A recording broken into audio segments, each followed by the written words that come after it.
I'm joined by Mr. Samuel Anyang-Kusi from Agogo, a finance person. He's also a politician, a farmer, and an accountant, qualified accountant. And he's joining me today to talk about his transition back to Ghana. Samuel. Yes, my dear. Welcome to the show. It is indeed a pleasure to always meet you. Thank you so much, Uncle. Very much privileged. Thank you. To have a chat with you. Thank you. Thank you. So we'll touch on in the 70s, growing up in Ghana. Yeah.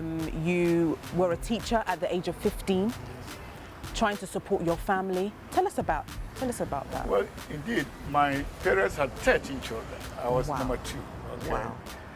My senior brother was able to go to secondary school at the time. He went to Prempeh College, very brilliant. Yeah. I was next in line to enter secondary school. And my father, a poor cocoa farmer. So I couldn't go anywhere. Wow. I sat for teacher training college examinations because at the time we didn't have to pay any tuition to enter teacher training college. In fact, we didn't pay allowance. Unfortunately, the center where I took the exams was cancelled. And my father said I had to help him on the cocoa farm. So that was my plan. And fortunately for me, I think 2 months after vacation, I was with him in the village. We came back home one day. My father walked into my mom's house where I was, and he called me. And the way he called me, I knew there was a problem. Kenya, come here. And then he didn't say anything there. We went outside the house, and he said, "But Kofi, I've told you I cannot afford to take you to school. Oh. Why are you trying to go to school?" And I said, "Daddy, we just came back from the village. Yeah. I don't know what you're talking about." Yeah. And then he had a paper, a letter in his clothes, which has been concealed. Then he brought out the letter. There's a letter that has come in the mail from the education office at Gaso. It has wow. your name at the back. So if you're not going to school, What is this letter? I said, "Please, can I read it?" Yeah. So I opened the letter, and he did. I had been selected to become a pupil teacher. Wow. At the age Of 15. Can you imagine? So I went to a village called Tanokro. We had to walk about 3 miles from Adonfe, also a village, carrying my stuff. Wow. And they come and see the kind of bed I slept on. Okay, so that's how I started life. And then at the time, my senior brother was in secondary school. I had to work. In fact, my first 2 salaries were November and December. Because in November I started late, so they paid us for the 2 months. I gave all my money to my father. Oh. That's how things were at that time. And how much did you get paid at that time? How much do I even remember? £4 or something. It wasn't that much. But it was But big. let me tell you, it was a big money because Wow. it could do a whole lot. Yes. Okay, so I used that to support my brother Okay. for 3 years. Wow. Until he was entering upper 6 Wow. at that time. That's when I also decided to go to teacher training college to formalize Okay. my teaching. Okay. So I attended teacher training college for 4 years. Okay. Came out with a certificate A. Excellent. Taught for 1 year, and I will tell you this story too. I always felt very bad not having attended secondary school. Really? At the teacher training college, I was the school prefect. So I used my first paycheck after teacher training college to register to take my GCE O-level privately. Wow. My first paycheck, I slept on the floor. Wow. At a Chiansi Bonfa. I'm telling you. So I taught for only 1 year. I also took the exams to further my education. So I entered teacher, what you call specialist teacher training, where I specialized in the teacher of mathematics and science, with maths as my major for 2 years. And I was appointed as mathematics organizer in charge of about 20 elementary schools, where I would go around and help teachers teach at the time what we call modern mathematics. Wow. I had fun with it. Wow. But that's when the economy was doing that. And then Nigerian economy had picked up. So I did this for 1 year, then went to Nigeria. Yeah. And then taught in the teachers training college. Another motivation, that's why I ended up going back to school in the US. Okay? Because in Nigeria, teaching women in the northern part of Nigeria, mathematics. Wow. You can hardly get any child, any student in your class. But I made it fun. Wow. No student ever missed my class. Wow. And indeed, in 1978, Yeah. my first set of students who took the examinations, had the best results in Kaduna State in mathematics. Wow. Okay, so I was the mathematics head of department, became all subjects head of department with specialists. I didn't have a degree. Oh. And what pissed me off, to use the word, was that in the math department, we had Indian staff members who had masters In mathematics, and they were under me. They were under you. And earning Did you twice get, my pay. You see? That's what I was about to say. Twice Were you, my pay. why is that? Because I didn't have a degree. So one day, I drove, made a research, I drove down to the U.S. Consulate office in Kaduna State, Kaduna City, tried to see how I could go to university in the U.S. So I took TOEFL, I did SAT, I applied to about 20 universities. Wow. And luckily I got admitted to all of them. And then I chose Arkansas, University of Arkansas. Okay. Going back, moving to the USA, it wasn't about money or getting a job, it was about education. Pretty much. That's all it was about. And even when I went to the United States, some Ghanaians who had completed their first degrees were marveled at the fact that I had come in there privately and paid so much to attain my college education.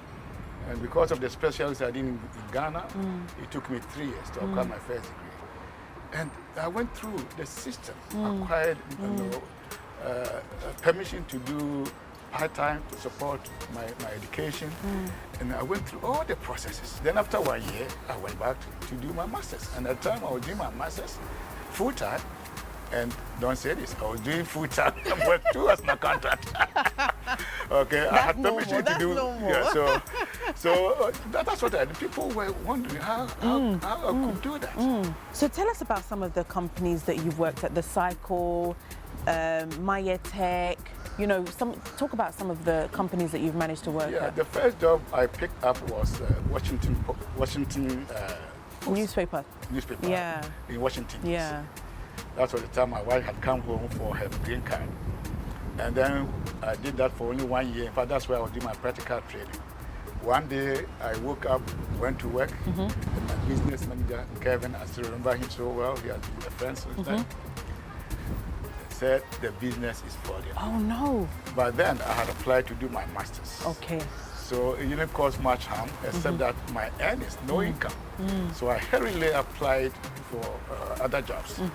Fortunately for me, I was hired by MayaTech, the Circle Incorporated. Okay. That was a management consulting firm doing federal government work. Okay. In the Washington metropolitan area as an accountant. Wow. So that was a good break for me. Definitely. So I was working there and doing full-time at Howard University for my master's program. I'll go to work at 7 a.m., close at 4, straight to the university. Go through lectures, stay at the library. At the time, there were very few computers. I had a typewriter that I used to type my homework. Okay? Yes. The experience I got from Nigeria.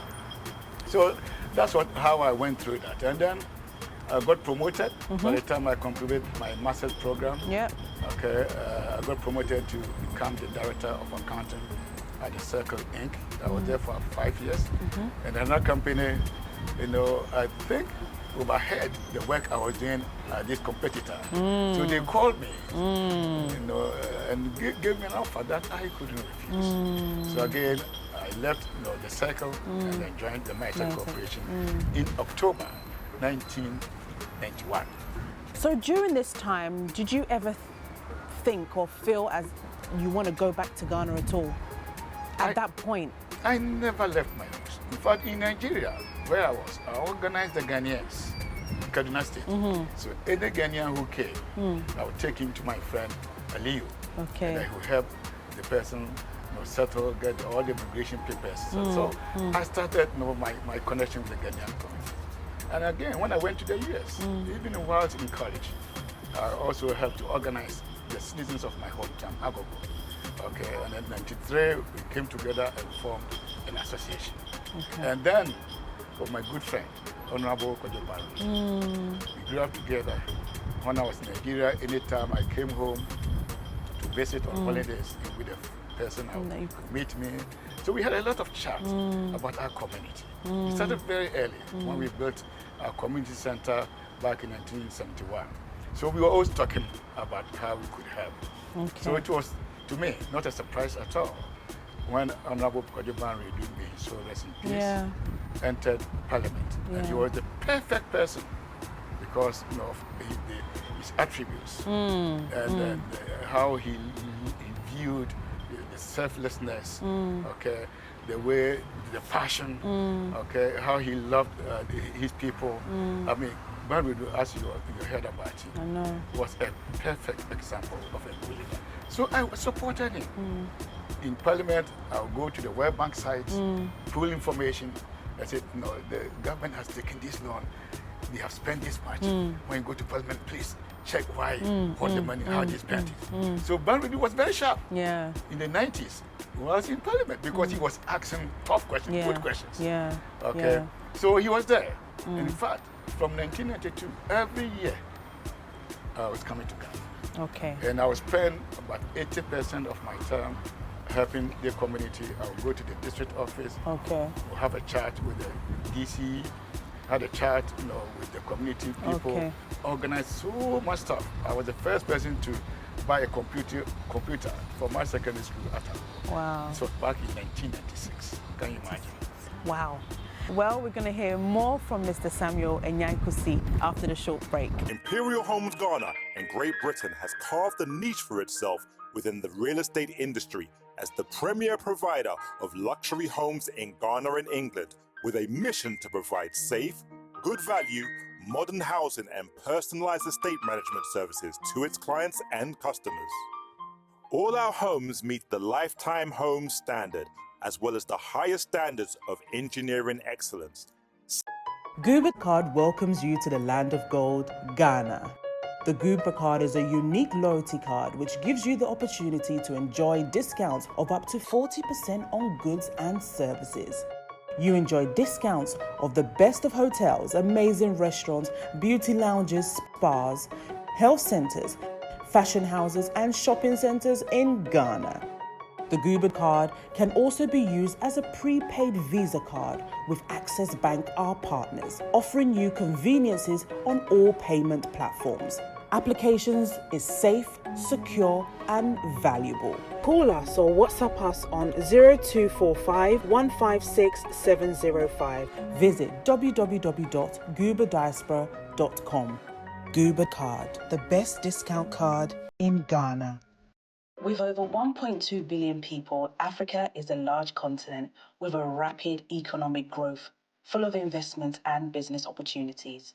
It hosts numerous opportunities for entrepreneurs, businesses, and individuals.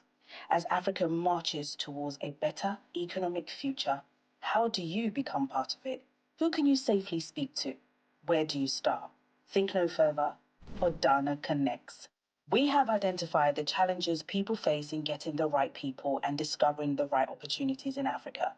ODANA Connects will be the platform where people and businesses seeking opportunities in Africa meet and connect like never before. ODANA Connect. Join our waitlist for early access this summer at www.odanaconnect.com. Welcome back from that short commercial break. I hope you're enjoying the show and getting an insight of who Mr. Anyang-Kusi is and the jobs roles that he's been able to do back in the USA. So I want to find out, you had a very, very massive role in the USA on a huge salary, but you decided to give it all up, plus leave your family in the US and come and settle in Ghana. Why? In fact, the place I work at MayaTech, I encouraged and took my company to get involved in international development program. Okay. So in 1995, we had a contract which was more of a consortium with Harvard Institute for International Studies at Massachusetts as a head of consortium, just to get into Africa. We did a study, what we call growth and equity through economic research, which I engaged about 23 African a Ghanaian economist. Oh, wow. In the US, coming home. Ghana was our focus. Coming home to see how they can help the government through dialogue for policy change. The economists that you brought, what happened to them? Yeah, that was on a project which was run for 4 years. Okay. We provided reports to the government, and the fact was we wanted to transfer knowledge by bringing in Ghanaian economists to be working in consultation, hand in hand with their Ghanaian counterparts, so that they can also help them to acquire similar knowledge. Okay. So that's what it was. Okay. At any rate, with the emergence of MPP, Banredu, becoming a minister, it gave me even a much a bigger platform to influence. So my first boss, in the US, at the Washington Post, Kevin, went to the World Bank at the time. They created a secretariat called Cities Alliance. Cities Alliance was supposed to be helping cities, bringing best practices from one city to the other. So I went to Kevin and I said, listen, I'm from Ghana, Ghana needs help. So is there any way we can bring Cities Alliance to come to Ghana and help? And the response was very, very positive. So I invited Honorable Maxwell Kofi Juma, who was then the mayor of Kumasi. Okay. Because we wanted to use Kumasi as a model. Okay. But Kumasi is the center of Ghana. Yeah. All businesses come together over there. Okay. And at the time, the Cities Alliance were focusing on what they call city development strategies and slum upgrading. Okay. So I invited Kofi Juma, my company paid for him. Wow. From 2002 to come to the US. And I took him to the World Bank, helped him make a presentation. Before he left, we had about 75,000 grants to start a preparatory work on city development strategy. So we started that. And then Honorable Kofi Juma later decided to go to Parliament, so we couldn't even get that completed. But again, and isn't it some of the issues as well? People come, they start something, and they never seem to end. At any rate, so as I got closer to Ghana, with governance. Then I saw we have come out through the 1992 constitution. We started to decentralize our governance system, which was perfect, bringing governance down to the local level. But as I was working with Banredu as Minister for Local Government at the time, I could see there was a gap. There was no capacity. They didn't have much authority. Central government was pretty much in control. So we have to change this. And what I realized that most of the MMDs, that's what we call the metropolitan, municipal, and the district assemblies, had to rely on what they have been calling the common fund, which comes from the government every quarter. Sometimes they don't even get it. That's all the source of revenue. I said, listen, we need to get them some financial autonomy. That was my background, finance and accounting. So exactly. How can we get the MDA some financial autonomy so that they can at least go by the mandate that had been spelled out in the Constitution? So I went to the World Bank. I said, look, in most of the provinces in the United States, they can borrow money. And I checked our Constitution here, and what I realized was that in our Constitution, the district assemblies can only borrow up to $2,000. That's all. $2,000. $2,000. Can you imagine a city like Accra, with all the properties around, cannot even collect property taxes? I said, my goodness, this is a shame. So how can you strengthen that? How can we empower them? So we decided to launch a program called Municipal Finance. Okay.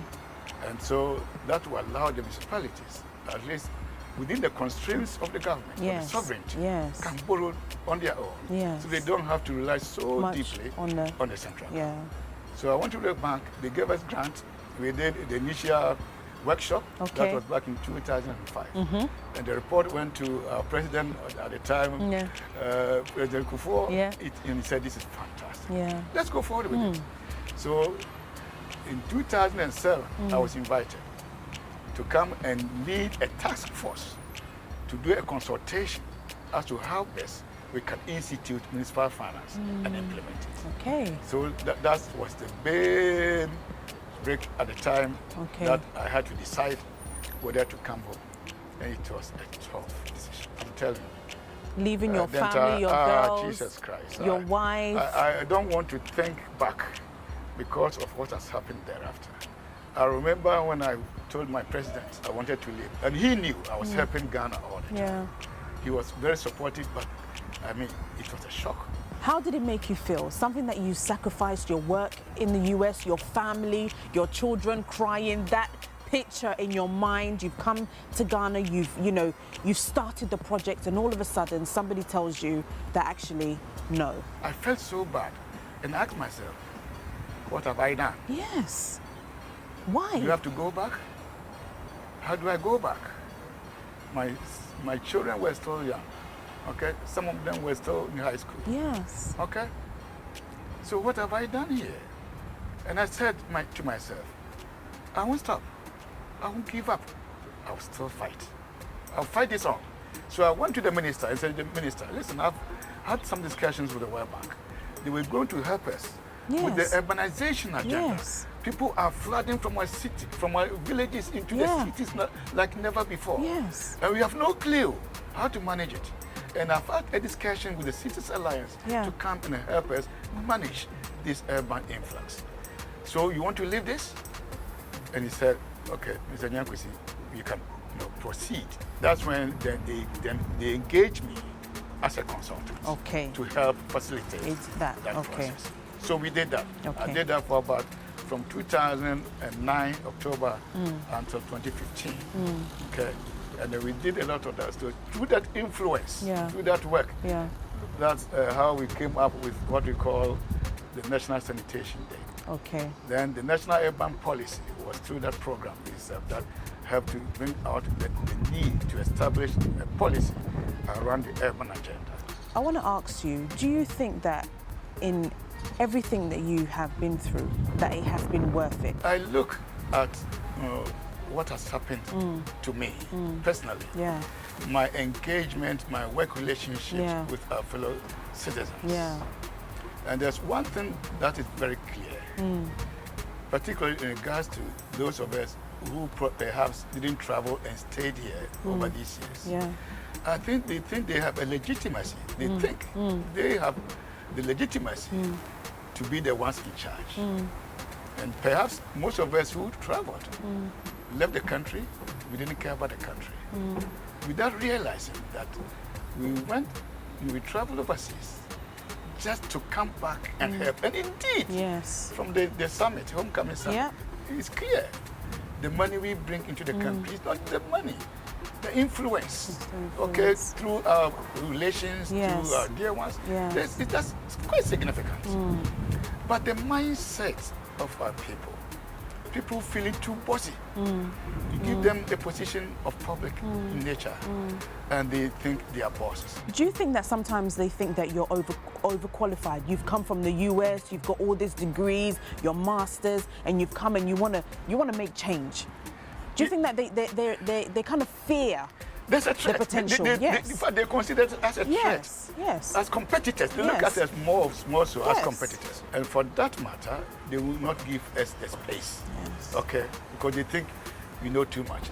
Remember from the summit, the Honorable Minister alluding to the whining thing. The whining. Okay, it's not necessarily about the whining. But sometimes you see things and you think there can be some level of improvement. How do we encourage people to come back home? I would say, I think Nana means well. With the launching, the home summit coming, the West, and the fact that he's engaging most of us. But like we said, most of us have traveled and they come back home and all of a sudden, they become just like them. They become just like them. Then you wonder why. You see, our vision, we have to have visions, we have to have principles, okay? We can't give that away. That's me. I will never give that. I will die with it. I don't care. Whatever happens. I'm trying to make a difference. That's why I'm here. I've forgone so much. I will still fight. Obviously, one of the big issues in Africa in general is corruption. Now, a lot of people sometimes come, like you said, someone's come from the UK, US, they don't know anything about corruption. They don't know how to even give somebody money to do certain things. But sometimes you come, you want to register your business at the registry office, your company. You go there, something that will take a week will take you 3-4 months. But then they say, oh, if you give me something, I'll be able to do it for you in a day. How do we overcome that? Even the white man who has lived overseas, if he wants to live and work and do business in Ghana, has to be corrupt. Otherwise, he can't fit. Because that's the nature of it. And I gave an example that, for example, you are driving. Yeah. You know you are not overspeeding. Yes. The police officer stops you, yeah. gives you a ticket, or whatever ticket you take, Yeah. then you challenge. I'll come to court. Yeah. Which court? You go to the court, okay, you leave your job, Yeah. go to the court. Waste of The time. police officer didn't come another day, you go about 4 or 5 times, you are frustrated. The next time another police officer stops you, are you going to go back to the court again? No. You see, that's the issue. seriousness of So what you we are end up- creating. So you end up, if indeed you either park and leave, or you pay and stay. And indeed, when you pay, you are free to go. Before we wrap up, if you had to change anything in Ghana, any system, any policy, what would you change to make it easier for people in abroad to come back home? Well, I like the current structure Okay. that the president has put in place. You know, creating an office within his office Okay. to engage the diasporas. Yes. And I'll plead with them. In the last meeting, I think my understanding was they were going to either create a commission with representations from the different regions so that there is broader consultation. And I hope we make very good use of that. And I hope we can have a voice. You see, you always need a voice to make a change. So if we all can have a voice, a strong voice that can be heard, either media through your outfit, through the things that you are doing. Let's be articulate. Let's stay with the agenda. Let's explain to people that we don't come here to boast of ourselves. We don't come here to boast of our credentials. We're here to make a difference. To make a difference for ourselves and for our people. Thank you so much for joining me on the show. I think one thing that I've learned is that we need to be patriotic. We need to love ourselves. We need to love Ghana. We need to love our own, and we need to help each other. Thank you so much for joining me on the show. I hope you've enjoyed the show, guys. See you the same time next week. God bless you.